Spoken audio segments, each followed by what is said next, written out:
What if I told you that one of the most dangerous conflicts in modern history never officially began? No declaration of war, no final battle, no moment where the world clearly said, this is it. And yet, for more than 4 decades, the United States and Iran have been locked in a silent, evolving struggle. One that has reshaped the Middle East, shaken global economies, and brought the world to the edge of catastrophe. Again and again. This isn't a traditional war. It's something far more complex.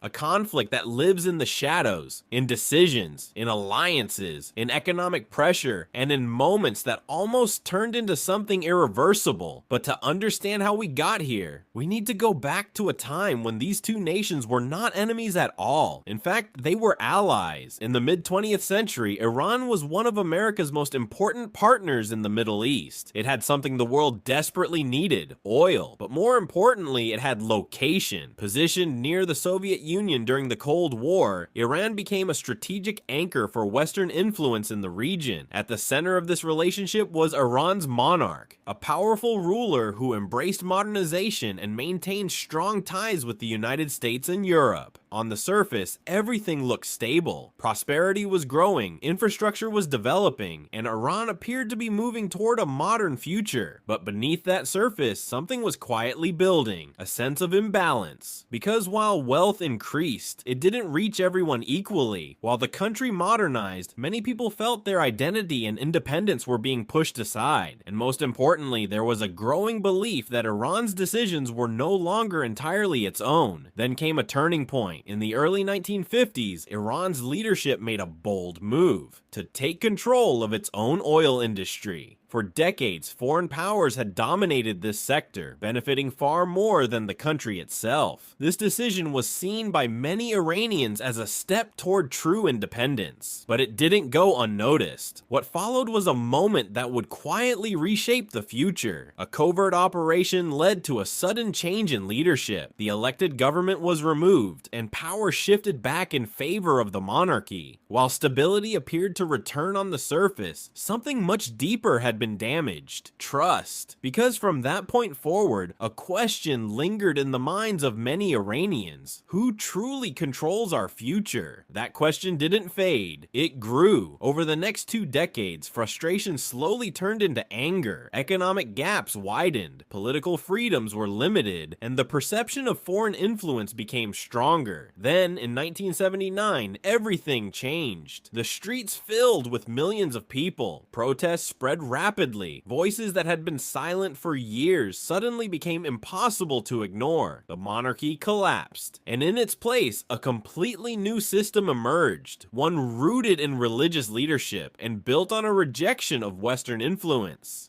Overnight, the relationship between Iran and the United States flipped, from allies to adversaries. But the defining moment was still to come. Later that same year, a group of Iranian students stormed the American embassy in Tehran. They took dozens of diplomats hostage, holding them for over a year. For 444 days, the world watched as the crisis unfolded. This wasn't just an act of protest, it was a statement, a declaration that the old relationship was not just over, it was being replaced by something entirely different. From that moment on, distrust became the foundation of every interaction between the two nations. But what's fascinating is what didn't happen next. There was no full-scale war, no direct invasion. Instead, something far more complicated began to take shape. A shadow conflict. Rather than confronting each other directly, both countries started operating through indirect means. Influence became the weapon. Alliances became the battlefield. Across the Middle East, tensions began to spread. In different countries, different conflicts emerged, but many of them were connected by a deeper rivalry. Each side supported different groups, different governments, different outcomes. This wasn't a single war, it was many smaller conflicts, all linked together. Then came one of the deadliest chapters in the region, the war between Iran and Iraq. While the United States did not directly enter the war, its actions and support added another layer of complexity to an already devastating conflict. The result? Hundreds of thousands of lives lost, entire cities destroyed, and even deeper divisions formed. By now, the relationship between Iran and America had become something more than political disagreement. It had turned into a cycle of action and reaction. Pressure, followed by resistance, resistance, followed by escalation, and then came a new phase, economic warfare. Instead of bombs, the focus shifted to sanctions, restrictions on trade, finance, and resources. The goal was clear, apply enough pressure to force change. But the outcome wasn't so simple. While sanctions did create economic challenges, they also forced adaptation, systems adjusted, new strategies emerged, and in many ways, the pressure strengthened internal resilience rather than breaking it. At the same time, another concern was growing, nuclear capability. As Iran developed its nuclear program, global attention intensified. The possibility of nuclear weapons introduced a level of risk that could not be ignored. Tensions rose again, negotiations began, and after years of discussions, something unexpected happened. A deal was reached. Iran agreed to limit its nuclear activities, and in return, sanctions would be eased. For a brief moment, it seemed like the cycle might finally break, but history has a way of repeating itself. Because agreements